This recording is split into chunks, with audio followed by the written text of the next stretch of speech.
Et c'est parti pour la seconde émission, second rendez-vous de On parle auto sur Sud Radio avec Jean-Luc. Bonjour Jean-Luc. Bonjour Madame Laurence. Coup de chance, vous m'avez accepté pour la deuxième semaine. Ouais, peut-être même que je vais accepter la troisième, jamais 203. On verra. Pareil, après on verra. Jean-Luc Moreau est avec nous, vous le savez, jusqu'à midi, c'est notre nouveau rendez-vous avec aujourd'hui, au sommaire de On parle auto, vous, au 0826 300 300, vous êtes bien sûr les bienvenus. Si vous avez des questions à poser ou si vous voulez réagir à notre rendez-vous. Et puis on va parler entre autres comment on pourrait appeler ça, de sécurité sur les routes enneigées et verglacées en ce moment. Oui, vous avez remarqué qu'il a fait un peu froid cette semaine.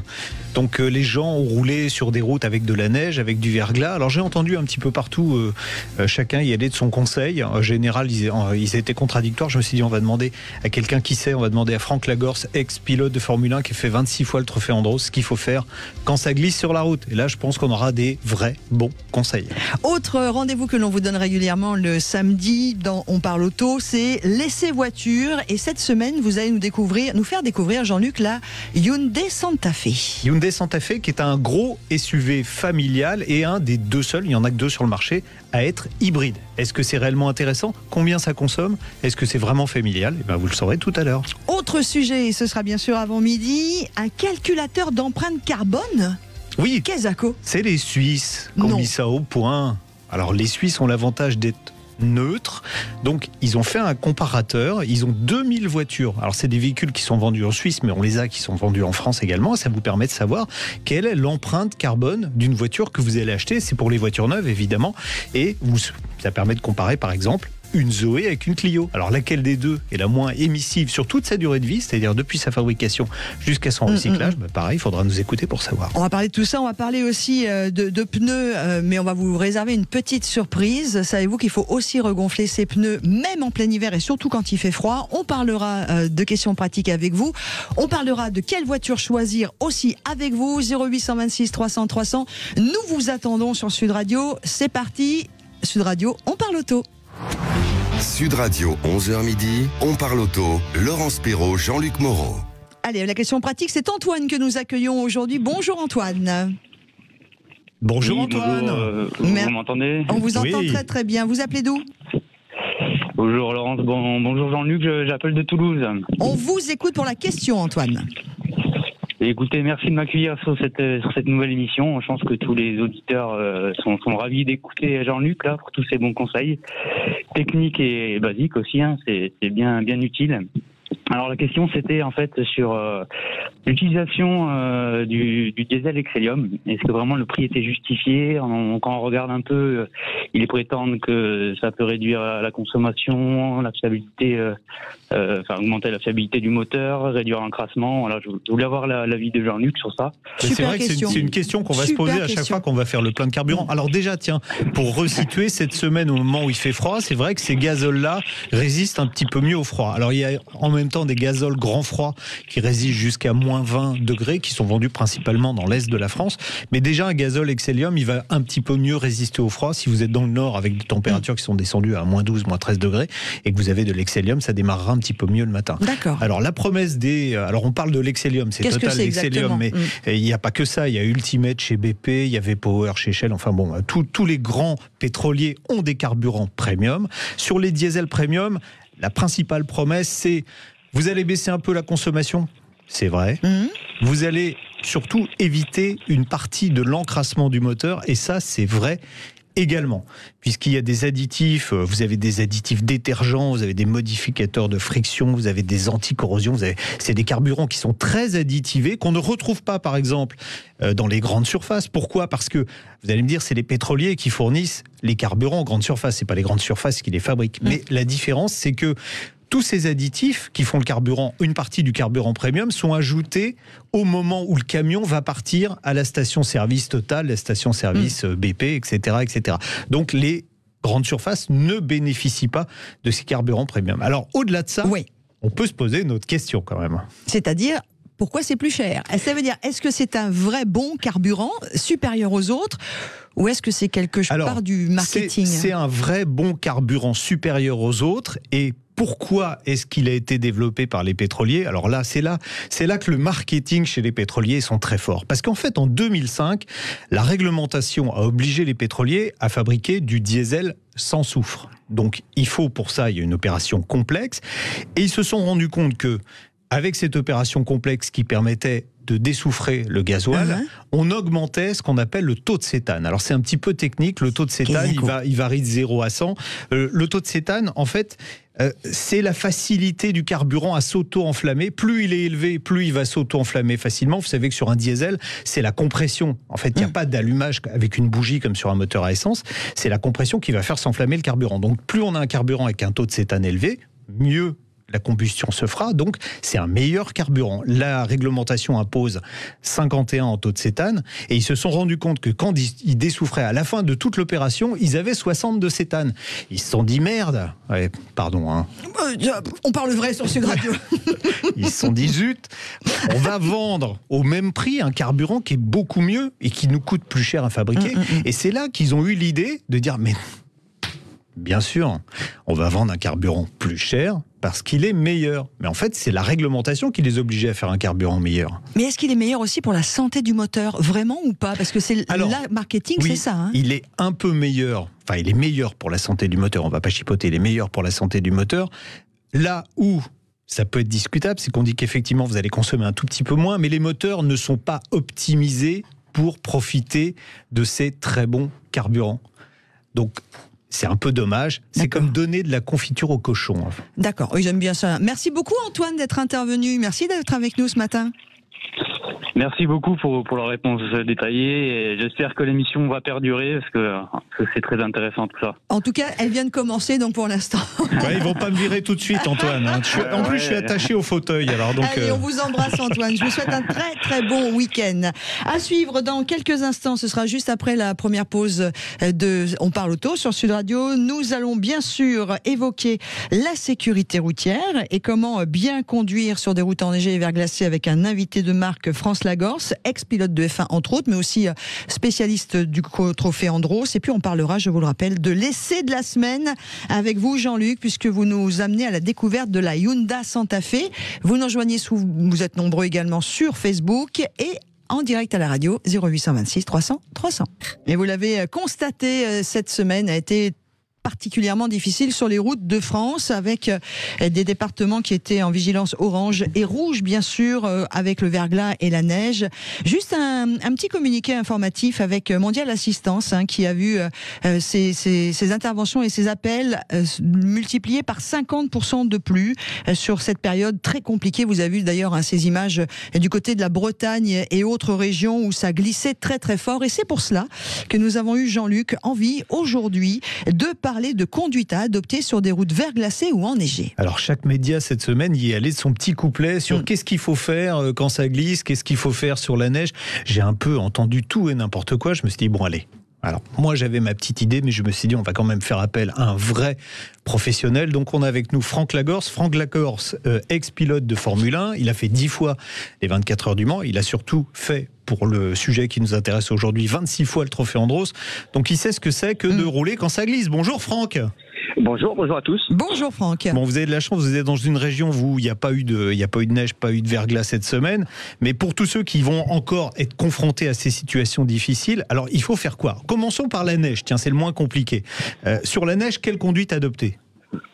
Sur la neige, c'est en fait la neige, le verglas, parce que vous pouvez aussi avoir du verglas sous la neige, donc c'est très compliqué. Je pense que la première chose qu'il faudrait faire, c'est s'obliger à s'équiper avec des pneus hiver.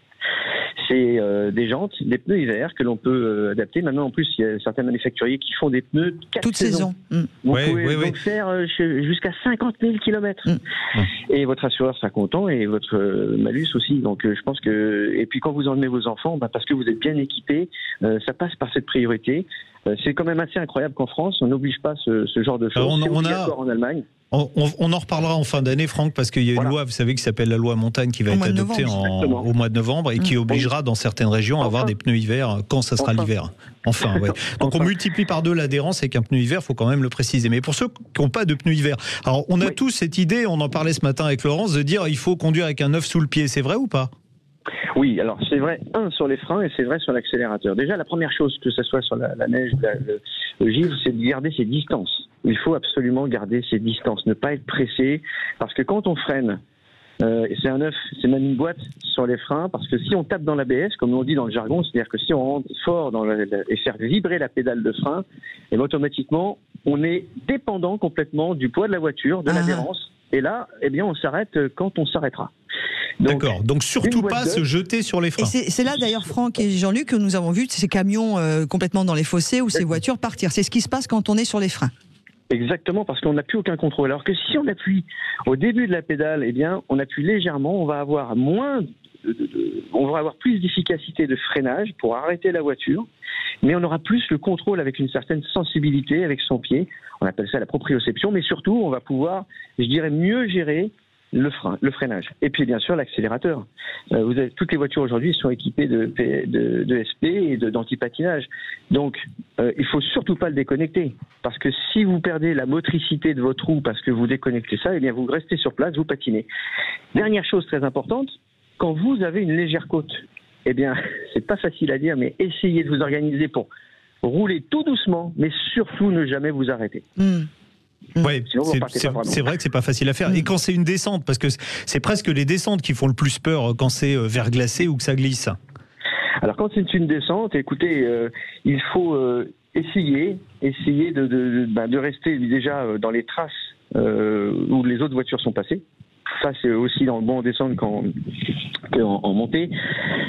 Et puis après, garder ses distances et puis et aller tout doucement. Pour ceux qui ont des boîtes de vitesse automatiques ou même manuelles, l'idéal, c'est de rester dans une descente avec un rapport en dessous. C'est-à-dire qu'au lieu de vous êtes en 4e, eh ben, vous passez en manuel et vous roulez en 3e. Et là, vous allez récupérer du frein moteur. Et ce frein moteur, eh bien, normalement, va vous accompagner. En plus, vous consommerez rien, pratiquement, moins.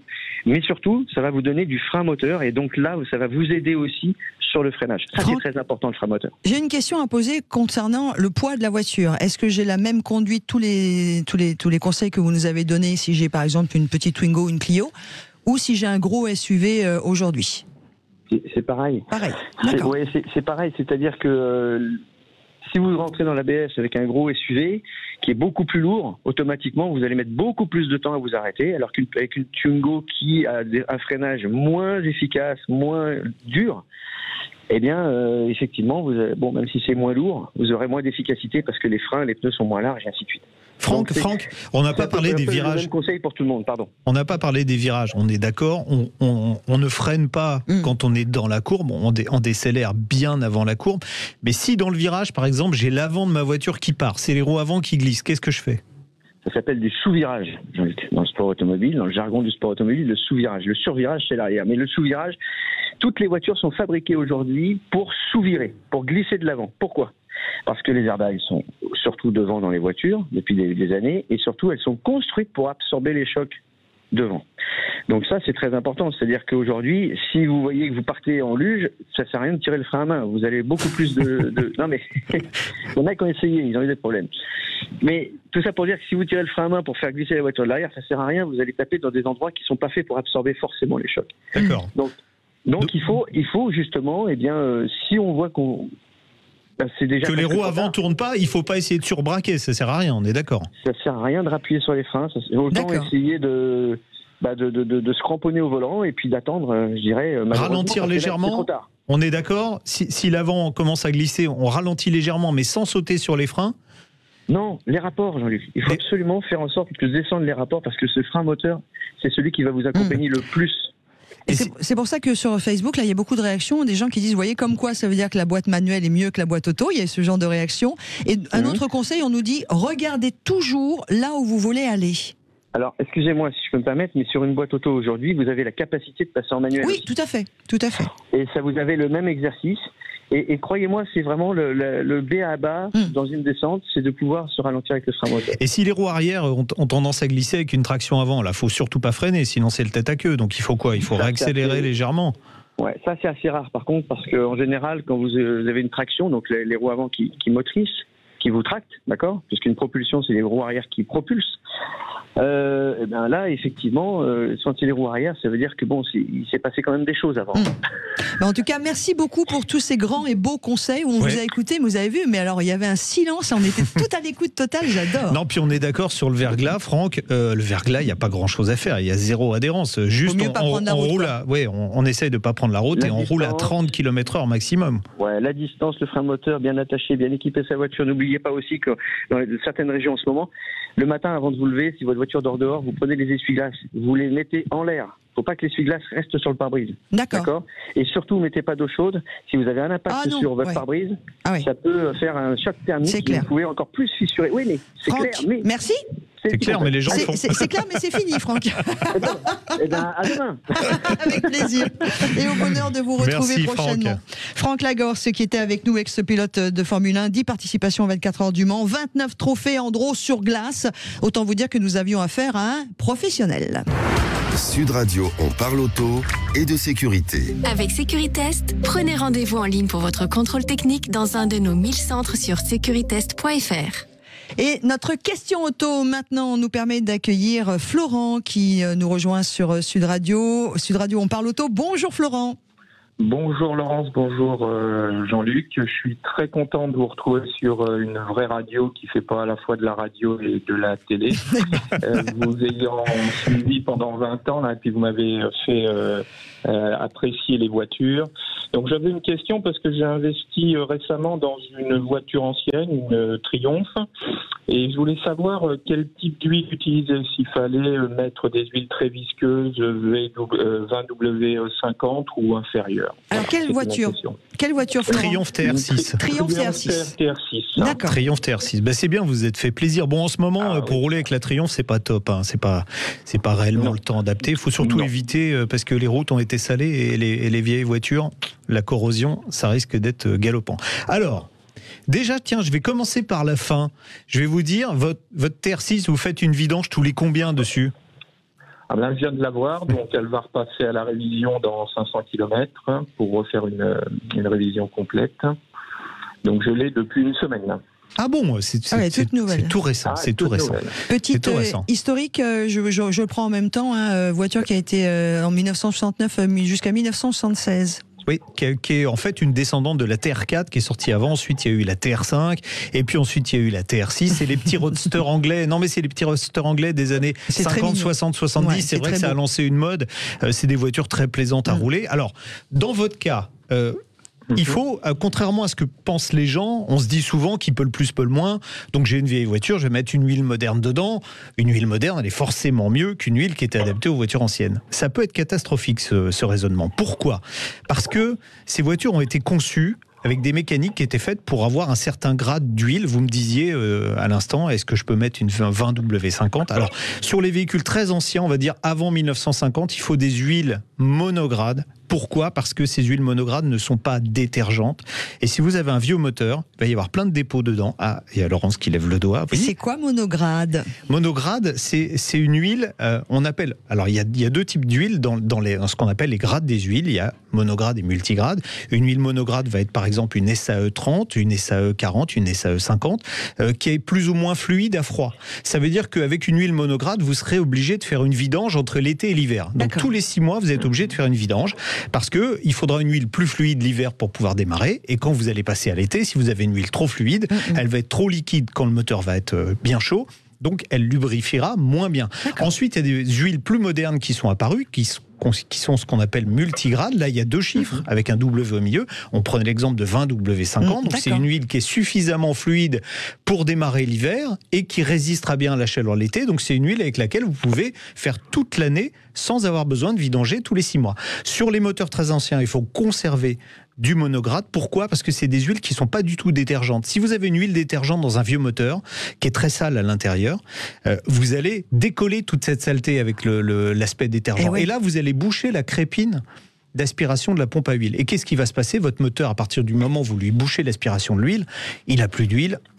Il meurt, exactement. Ça, c'est une des premières choses. La deuxième chose, c'est qu'avec une huile détergente, tous les joints sur les moteurs anciens risquent de se mettre à fuir et vous allez avoir une belle flaque d'huile dans votre garage, donc à éviter d'urgence. Ensuite, bon, après, on prend les voitures des années 60-70, c'est ce qui vous concerne. Là, il y a des huiles, donc pour le coup, qui vont être un petit peu plus modernes, mais il faut rester. Moi, je vous conseille réellement de rester sur des huiles qui sont spécifiques aux voitures anciennes. Vouloir mettre une huile très détergente moderne dans ces moteurs-là, c'est une erreur. C'est une erreur. Voilà. Et le dernier conseil, c'est une vidange tous les ans, même si vous roulez peu. Pourquoi ? Parce qu'une huile va pratiquement plus s'user à ne pas rouler qu'en roulant. Pourquoi ? Parce qu'elle va charger en humidité, elle va s'oxyder. Et quand vous roulez, si vous roulez de temps en temps, les Anglais disent 20 miles every 20 days pour les vieilles voitures. Et c'est essentiel, pourquoi ? Parce que faire chauffer l'huile, ça permet d'évaporer l'humidité qui a été absorbée dans le moteur et donc d'éviter l'oxydation de l'huile. Et quand l'huile est oxydée, elle est moins bonne. C'est pour ça qu'il faut faire une vidange tous les ans, même si on ne roule pas. 20 km tous les 20 jours, quoi, en gros. Mais l'idéal, 40 km tous les 20 jours, c'est l'idéal. D'accord, super. Eh ben voilà, j'espère qu'on a bien répondu. Ça, je n'en doute pas, Florent, à votre question. On vous souhaite plein de jolies choses, puisque vous venez juste d'acheter votre Trion. Donc on va en profiter. Voilà, printemps, été. En fait, on n'a jamais été aussi près du printemps. Là, on est le 13 février. C'est dans un mois et quelques jours, puisque c'est le 20 mars prochain. J'espère qu'on pourra faire un tour en vieille auto. Avec bonheur. Voilà. Moi, j'ai pas de Triomphe. Non, mais c'est pas grave. Non, vous avez autre chose. J'ai le Triomphe modeste. Oui, c'est ça. Merci beaucoup, Florent. Merci. Allez, à suivre. On va parler d'une voiture beaucoup plus récente que la vôtre. Il s'agit de la Hyundai Santa Fe 1.6 T GDI hybride. Et c'est la voiture que vous avez essayée. Ce sera après la pause. Et dans quelques instants, restez avec nous, car les Suisses ont mis au point un calculateur d'empreinte carbone de chaque voiture, de sa construction à sa consommation sur route. C'est assez incroyable et c'est totalement neutre. On en parle aussi en détail avec vous. Sud Radio, on parle auto et on prend le volant. Et pas n'importe quel volant, Jean-Luc, parce que vous allez nous faire découvrir une grosse et belle voiture aujourd'hui. Exactement, le Hyundai Santa Fe 1.6 T GDI hybride 230 Auto 6. Oula, voilà. Je vous ai tout dit. Il est long ce nom. Vous m'avez dit qu'il faut faire court pour l'essai, ça y est, c'est fait. Non. Alors on va rappeler d'ailleurs qu'on va pouvoir voir votre essai en vidéo. Ah oui, tiens, c'est bien ça. On peut le voir sur quoi ? C'est la chaîne YouTube de Sud Radio. Voilà. D'accord. Je me donne un petit peu de mal pour essayer de faire des essais. Non, mais c'est joliment fait, bravo. Non, sérieux. Merci, vous me faites rougir. Alors, cette Hyundai. C'est une voiture familiale. Vous avez l'intention d'augmenter la famille ? Je peux plus. Voilà. Bon, presque 5 mètres de long sur 2 mètres de large quand même. Et surtout, c'est une 7 places. Alors pourquoi ça a de l'importance ? Parce que une motorisation hybride, c'est d'abord un véhicule qui vient d'être restylé. Alors on va parler quand même de l'esthétique, parce que souvenez-vous, on remonte 15 ans en arrière, les voitures Cohen, ça faisait plus rigoler qu'autre chose. Et aujourd'hui, franchement, elles ont du caractère. Quand on voit cette bagnole, elle a de la gueule, on ne peut pas le dire autrement. Et ceux qui ont acheté l'ancienne version, qui est sortie en 2019, donc c'était il n'y a vraiment pas très longtemps, ils doivent un petit peu râler aujourd'hui, parce que la nouvelle est quand même beaucoup plus sexy. Bon voilà, alors c'est un nouveau look, mais c'est surtout une nouvelle plateforme. Parce que les Coréens, quand ils font du restylage, ils changent tout. Ouais, ce n'est pas le cas des constructeurs européens. Non, même des fois, chez les constructeurs européens, c'est le contraire. C'est-à-dire vous changez de modèle, mais vous gardez les soubassements du modèle d'avant. Là, c'est exactement le contraire. On modifie un petit peu l'esthétique parce que la voiture était réussie, donc on l'améliore encore, on la peaufine, on va dire ça comme ça. Et puis surtout, en dessous, tout est nouveau. On a un nouveau châssis et franchement c'est bien. Alors, je vous ai dit, c'est quand même un beau bébé, concurrent du Peugeot 5008, sauf que un 5008 par exemple, ou du Skoda Kodiaq, un 5008 n'a pas de motorisation hybride. Vous avez le choix entre essence ou diesel. Alors est-ce que l'hybride, ça serait la bonne solution ? A priori, c'est ce qu'on est en train de nous dire et c'est ce que j'ai découvert pendant cet essai. On va commencer par la chose qui est peut-être légèrement moins bien. On a un coffre qui est un peu plus petit que sur un concurrent. Je vous ai cité le Skoda Kodiaq qui est vraiment très grand, qui a un coffre qui va jusqu'à 720 litres. Là, on n'a que jusqu'à 571 litres, mais c'est vraiment le seul vrai défaut, entre guillemets, parce que c'est pas un vrai défaut que j'ai trouvé sur la voiture. À l'intérieur, les passagers sont choyés. Alors, pas ceux de la dernière rangée. La dernière rangée, les 2 dernières places, c'est évidemment en dépannage, à la limite pour des enfants. Pourquoi ? Parce qu'on n'a pas beaucoup de place pour les jambes et on a une garde au toit qui est quand même limitée. Mais cela dit, à l'avant, c'est Versailles. Vous avez de la place, la présentation est plutôt sympathique. La console centrale, maintenant, est une grosse console centrale au milieu de la voiture. Pareil, c'est un restylage, mais l'intérieur a complètement changé. Honnêtement, c'est pas mal.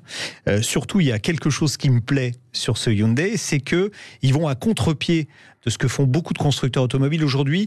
Quand vous avez besoin du chauffage ou de choses comme ça, vous êtes obligé de passer par l'écran central. Franchement, moi, je trouve Je trouve que c'est pas bien, je le dis. Alors, il y a deux politiques. Il y avait Porsche qui disait une fonction, un bouton. Mais là, on se retrouve dans un Boeing, donc c'est pas pratique non plus.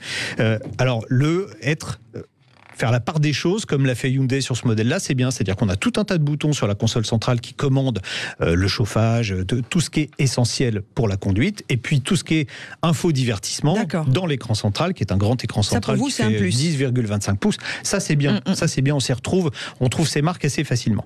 Alors, sous le capot de cet engin, on a un moteur thermique 1,6 litre essence et un moteur électrique avec une puissance totale de 230 chevaux. Donc, ça pulse des pieds. Moitié Parce que vous pulsez des pieds, vous. Non, pas du tout. Il y en a qui puent des pieds et vous pulsez des pieds. Non. Ça a beau être un gros engin quand même qui fait pas loin d'une tonne 9. On accélère quand même de 0 à 100 en 8 secondes 6. C'est plutôt pas mal. Le comportement est une bonne surprise par rapport au poids du véhicule. On se dit, tiens, un gros machin comme ça va être un peu pâteau. Pas du tout. Et c'est là qu'on voit que ce restylage apporte un vrai plus, puisque les nouveaux sous-bassements permettent d'avoir une vraie dynamique dans la conduite. Alors ça se paye un peu au chapitre confort, c'est pas le plus confortable de la catégorie. Tout à l'heure on citait le 5008 qui est aussi efficace en termes de comportement, mais qui offre un confort un tout petit peu plus moelleux. Mais là où le coréen reprend l'avantage, c'est grâce à sa motorisation hybride. Moi, j'ai fait vraiment un mix de parcours sur un peu plus de 200 km en ayant de l'autoroute. Alors, de l'autoroute à 110, c'était pas de l'autoroute à 130, de la ville. J'ai fait des bouchons avec la voiture. Et puis, un petit peu de route normale. Je suis arrivé à une consommation de 6,6 litres, avec un engin quand même 5 mètres de long et 2 mètres de large, presque 2 tonnes. Donc c'est vraiment très intéressant de ce côté-là. C'est une vraie familiale. Oui, c'est une vraie familiale. Alors, ça pique un peu les yeux. La finition que j'avais, ça pique un peu les yeux en termes de tarifs. C'était une finition exécutive qui vaut 52 800 €. Vous allez me dire, oh là là, mais vous avez quand même un modèle de base qui coûte 41 900 €. Donc entre les deux, en fonction de l'équipement qu'on veut, on peut arriver quand même à trouver chaussures à son pied. Et puis budget famille, c'est généralement... Oui, alors famille, en plus, l'avantage de l'hybride, c'est que, alors là, vous avez un malus qui est assez faible, avec des émissions de CO2 qui vont de 144 à 153 grammes en fonction de la finition. Et puis quand vous avez des enfants, vous avez droit à 20 grammes de CO2 d'abattement par enfant, au-delà du 3e enfant. Puis après, il y a aussi maintenant toutes les solutions LDD, LOA. On est de plus en plus sur ces solutions. Oui, vous avez plus que des achats comme ça. Votre note de 0 à 20 sur ce Hyundai, ce gros Hyundai? Ce gros Hyundai, je mettrais 14. Oh, pas mal. C'est bien. En plus, il a qu'un seul concurrent. C'est un Toyota Highlander qui est en 7 places en hybride. Ils sont que 2 sur le marché, mais on peut prédire que dans un avenir proche, ça va s'étoffer sérieusement. Allez, on parlait à l'instant, entre autres, d'empreinte carbone avec les grammes de CO2. Tiens, il y a des questions d'empreinte carbone. On en parle dans quelques secondes. Restez avec nous parce que les Suisses ont mis au point quelque chose de assez incroyable en comparateur. Sud Radio, on parle auto et d'environnement. Et évidemment, je vous rappelle que l'essai voiture de la Hyundai, marque coréenne qu'on aime bien aussi, vous la retrouvez en vidéo sur la chaîne YouTube de Sud Radio. Alors, on part en Suisse. Et alors, pourquoi vous nous emmenez en Suisse, Jean-Luc ? Parce que je me suis dit que peut-être on pourrait aller voir votre banquier et puis que peut-être vous pourriez arriver à tirer un peu d'argent. Et puis surtout les vignerons, parce qu'il y a de très très jolis vins en Suisse aussi, très sympas. Ils ont fromage avec des trous. Bon, alors. On va pas parler ni de vin ni de fromage, quoi qu'on est assez gastronomes tous les deux, mais d'un comparateur assez dingo. Alors pourquoi les Suisses ? Alors pourquoi c'est bien que ce soit les Suisses qui l'aient fait ? D'abord parce que la Suisse est neutre. Ça c'est le premier truc. Ensuite les Suisses, on ne va pas leur retirer ça, ils sont précis.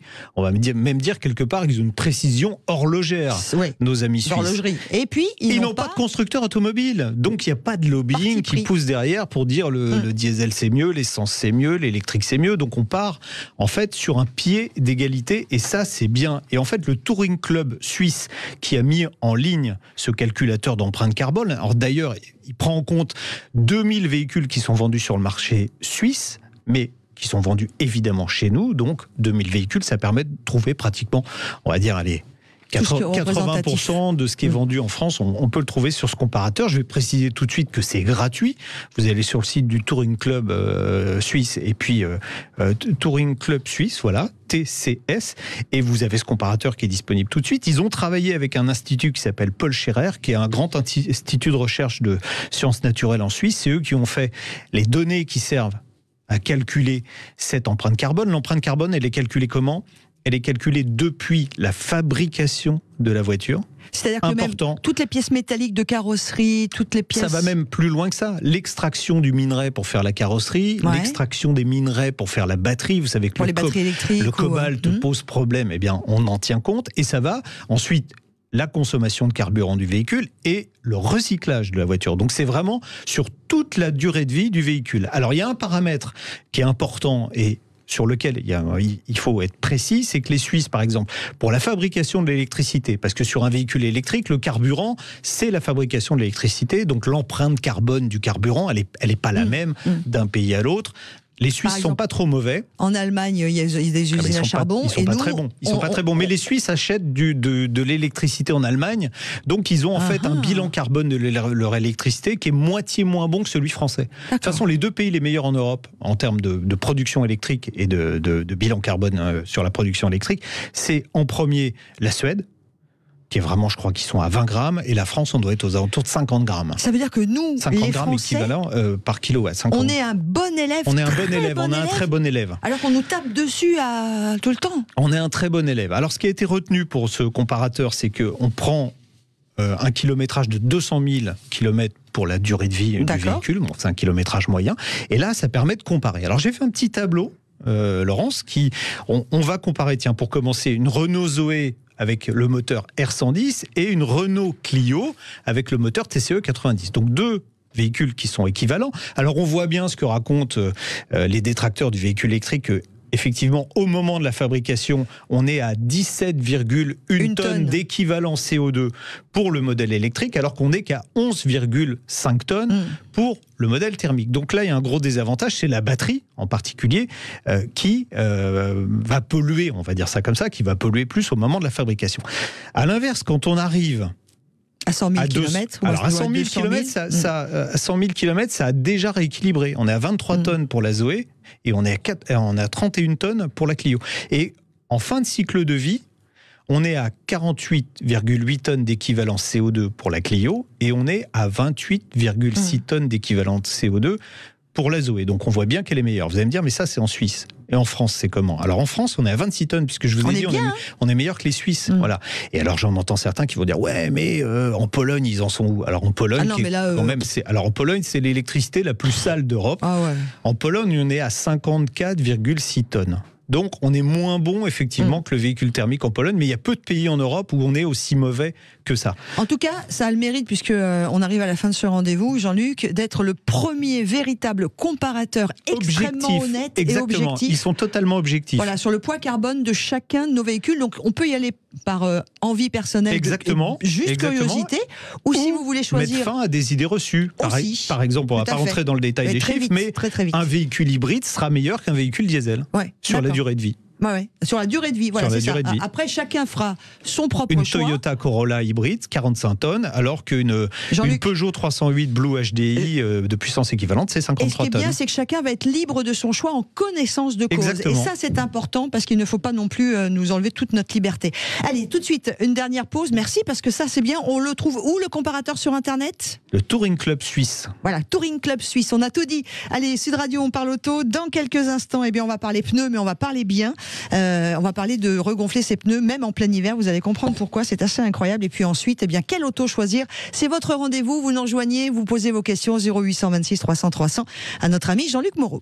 Et nous voici arrivés dans le dernier quart d'heure de On parle auto avec vous au 0826 300 300. Je vous rappelle que dans notre rendez-vous, aux alentours de 11h50, vous pouvez demander un conseil d'achat de voiture à l'ami Jean-Luc Moreau au 0826 300 300. Alors, je ne sais pas si vous l'avez remarqué, mais avec les froids, là, moi, ma voiture, depuis 3-4 jours, elle me dit vérifiez la pression des pneus, vérifiez la pression des pneus.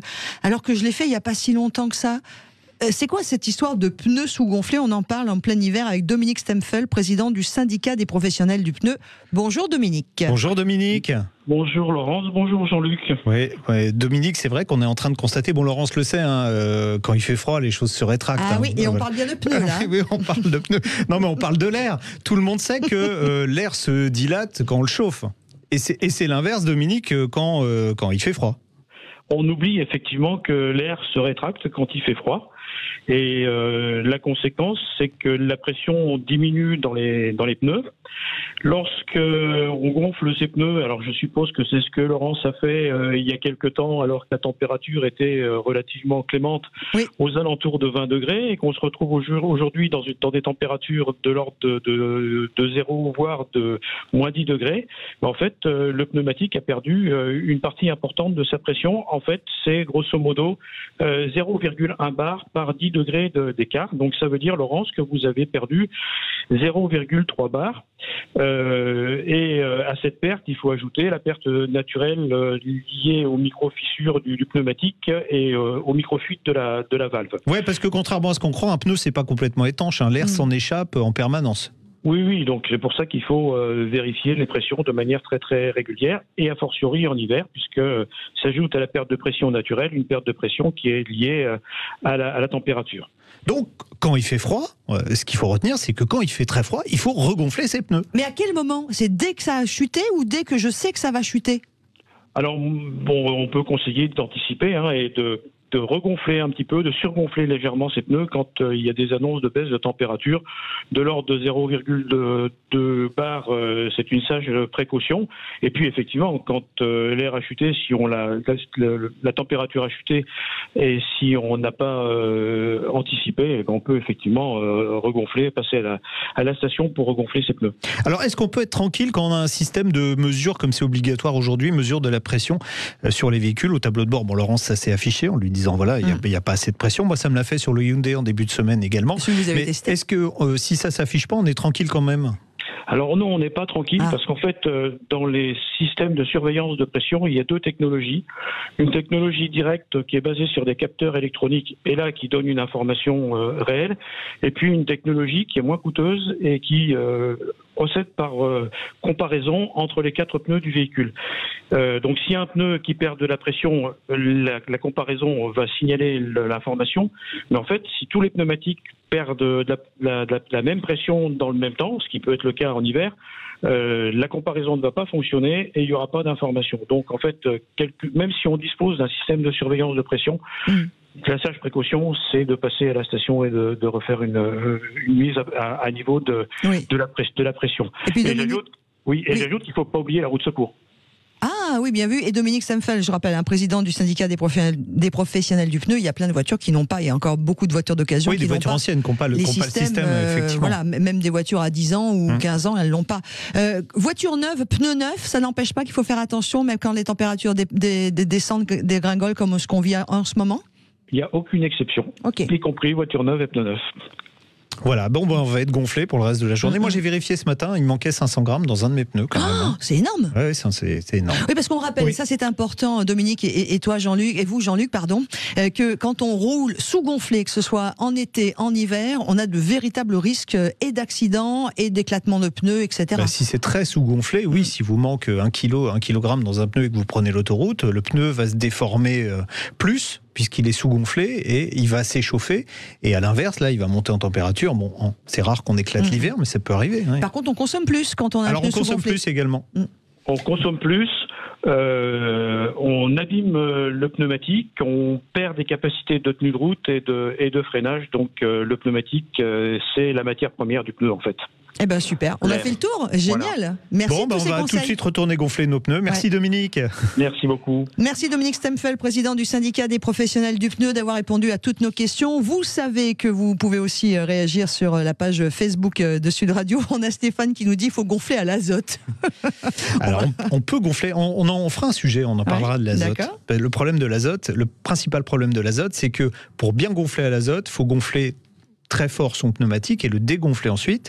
Et surtout, il faut refaire les pressions avec de l'azote. Si on fait avec de l'air, on perd le bénéfice de l'azote. Et il y a Romain qui nous dit, à mon avis, il ne faut pas trop faire confiance à l'assistance électronique, il vaut mieux vérifier aussi par soi-même. Et puis Johan, qui dit, voilà pourquoi ces émissions sont pratiques, j'ai appris plein de choses sur l'histoire des pneus l'hiver. On y va ? On continue parce qu'on n'a pas fini. On continue. Mais oui, on continue. On n'a pas fini. Vous êtes mignonne, Laurence. 11h51, je crois qu'on va parler choix voiture tous les samedis à 11h51. Jean-Luc vous aide à choisir votre auto. Vous pouvez d'ores et déjà vous inscrire au 0826 300 300. Sud Radio, on parle auto. Quelle auto choisir? Bonjour Sébastien. Oui, bonjour. Bonjour Sébastien. Vous appelez d'où? J'appelle de Carcassonne. De Carcassonne, oh, j'adore cette ville. Oh, mais je suis amoureuse de cette ville. On vous écoute. En plus, il fait chaud à Carcassonne aujourd'hui. C'est beau, mais qu'est-ce que c'est Il fait chaud beau par rapport à nous. Hein. Oui, voilà. Il fait bon aujourd'hui, oui. On vous écoute, Sébastien. Voilà, je vous appelle par rapport à une Clio 4 que je souhaite acheter pour un budget entre 10 et 11 000 euros pour savoir si ça a tenu une route, tout ça. D'accord. Vous voulez quoi, un modèle essence, un modèle diesel? C'est pour quel type d'usage? Un modèle essence pour usage classique, avec mon trajet de tous les jours, avec un peu de route à l'entame. D'accord. Et quel type de motorisation? Vous m'avez dit essence, mais il y a plusieurs moteurs essence qui sont proposés. Le 90, je parlais. Donc le 3 cylindres, 90. Oui, voilà, 3 cylindres. Ouais. Bon, la Clio 4, c'est vraiment, elle s'est bien vendue. C'était la voiture la plus vendue en France, quand même. Donc c'est une voiture qui est pétrie de qualité. On n'imagine pas qu'elle serait vendue si elle avait été mauvaise. D'abord, elle est plaisante à regarder. Ouais. Comme vous, Laurence. Merci. Ça, c'est vraiment bien. Elle a un comportement exemplaire, je serais tenté de dire comme vous. Voilà. Merci. À la fois rigoureux, mais tout ça au prix d'un confort légèrement plus ferme que le modèle qu'elle remplace. La Clio 3 était un petit peu plus moelleuse. Voilà. Donc je ne me prononcerai pas sur ça. Bon, elle a une habitabilité qui est supérieure à la Clio 3, même si on a l'impression d'être un peu plus à l'étroit à l'arrière. Ça, c'est dû en fait à la surface vitrée qui remonte, mais rien de grave. Et puis le volume du coffre progresse un petit peu aussi. Donc, de ce côté-là, vous faites le bon choix. Maintenant, côté motorisation, il y a le 3 cylindres 900 cm3. Alors, si vous allez lire les essais de l'époque, c'est vrai que les journalistes, vous savez, on aime bien les trucs qui accélèrent très fort, mais honnêtement, c'est très suffisant. 90 chevaux, 135 Nm de couple, donc 90% est disponible dès 1650 tours minute. Donc l'avantage, c'est qu'on a un moteur qui est très souple. C'est pas un foudre de guerre, mais c'est un moteur qui est souple, qui est agréable à utiliser, qui est pas trop gourmand en carburant. Et côté fiabilité, même s'il y a eu des petits défauts de jeunesse, ils ont été réglés à partir de 2016. Donc si vous prenez un modèle qui est après 2016, la grande majorité des problèmes va être réglée, à l'exception d'un type de problème, et c'est là qu'il faudra essayer la voiture avant de l'acheter. Là, il y a encore eu des soucis avec la boîte de vitesse. Il y a des soucis avec la boîte de vitesse. Donc, si les vitesses ne passent pas bien, ou si la 5e fait un petit bruit, un grincement au passage de la 5e, vous oubliez, parce que souvent, c'est une réparation qui impose le changement de la boîte. Et comme là, votre voiture sera plus sous garantie, et même plus, la plupart du temps, avec la garantie légale des vis cachées, un remplacement de boîte de vitesse, ça peut être très onéreux. Bon, évidemment, je vous dis ça, ça n'arrive pas très souvent, mais ça peut se produire. Donc, essayez la voiture, faites un tour avec. Si les vitesses passent bien, s'il n'y a pas de petits bruits au passage de la 5e, vous pouvez y aller. On trouve beaucoup de modèles en occasion, puisqu'elle s'est très bien vendue. C'était la voiture la plus vendue en France à l'époque. On trouve beaucoup de modèles aux alentours de 10 000 euros. Donc ça rentre dans votre budget. Donc vous pouvez choisir les options, la couleur, tout. Mais surtout, vérifiez bien l'historique du véhicule et faites un tour avec. Ouais. Et le kilométrage max sur l'achat d'occasion? Non, mais dans ces prix-là, vous aurez des kilométrages qui vont être à 70, 80 000 km. Donc, vous avez encore du temps, quoi. Très bien. Et par rapport à une 208, vous conseillez quoi? Par rapport à une 208, par rapport aux 82 chevaux? Moi, je préfère le moteur de la Clio, qui a un petit peu plus de tonus que le PureTech atmosphérique de la Peugeot, qui manque un petit peu de tonus. Si vous allez de temps en temps dans les Pyrénées, j'imagine que ça vous arrive pour aller acheter des cigarettes, par exemple, à Andorre. Non, je ne fume pas, non. Voilà, le Ricard, alors, avec modération. Voilà, le moteur turbo va avoir un petit peu plus, comme je vous disais tout à l'heure, il a beaucoup de couples en bas. Il a un couple qui est disponible plus tôt, donc c'est plus agréable à utiliser, il a un peu plus de souplesse. Donc plus la Renault, quoi. Plus la Renault. D'accord, très bien, merci. Mais en tout cas, super. Et super, Sébastien. Vous en avez une en vue, là? Vous avez commencé à regarder les annonces et tout? Oui, je regarde un petit peu d'annonces, oui. Si vous allez sur les sites d'annonces spécialisés, il y en a des pages, des pages. Oui, en effet, il y a du choix. Bon, en tout cas, vous prenez le temps et puis bonne route avec votre nouvelle voiture. Vous nous tenez au courant, vous nous enverrez une petite photo? D'accord, ça marche. Merci beaucoup. Je vous embrasse. Allez, bon week-end. Merci. Allez, Sébastien, au revoir. Salut Sébastien. Voilà, on continue de le dire et de le redire. Vous n'hésitez pas, vous pouvez nous appeler pour vous inscrire pour les semaines qui vont suivre, puisque vous donnez tous les conseils pour acheter la voiture qui qui nous convient aussi, Jean-Luc. Oui, parce qu'en fait, on a exactement. Mais ce que je reproche moi beaucoup aux concessionnaires quand ils vous vendent une voiture, c'est que rarement ils vous demandent quel usage vous aurez de la voiture. Ils essayent de vous fourguer un modèle la plupart du temps parce qu'ils l'ont en stock et qu'ils l'ont sur les bras, donc ils vous disent non, ça va être mieux. Franchement, aujourd'hui, on a tellement de choix qu'il y a presque un modèle adapté à chaque usage. La question, c'est pas est-ce que je dois prendre un diesel, est-ce que je dois prendre un hybride, est-ce que je dois prendre une essence, est-ce que je dois prendre une électrique, c'est qu'est-ce que je fais avec cette voiture et choisir le modèle qui va être le mieux adapté à l'usage qu'on a. Il n'y a pas de mauvais choix, il y a juste des mauvais choix pour certains usages. C'est important. Celui qui va acheter une voiture électrique pour faire que de l'autoroute, il a tout faux. Et à l'inverse, celui qui va acheter un diesel pour faire que de la ville, il a tout faux. Ça ne veut pas dire qu'il ne faut pas conseiller des diesels ni des électriques, il y a juste le bon véhicule pour le bon usage. Bon. Et c'est ça qu'on va faire ici. On va essayer de vous conseiller réellement. Par exemple, régulièrement, tous les samedis. Laurence, vous voudriez quoi comme véhicule pour Noël ? Pour Noël, ce Noël, moi, en fait, le problème, c'est que j'habite dans une région où les voitures, pour les garder propres, c'est compliqué, parce que les gens font pas attention aux voitures des autres. Ça serait bien de faire un peu attention. Moi, je fais toujours attention. Oui, je suis une gentille fille. Quand je me gare, je n'ouvre pas ma portière brutalement. Je fais attention. Mais sinon, la voiture qui m'a fait rêver depuis que je suis petite, c'est la XK140 de chez Jaguar. Ah oui, là j'ai un ami qu'on a une. Bah, on va les rencontrer, votre ami. Hein. Eh ben, merci beaucoup, mon Jean-Luc.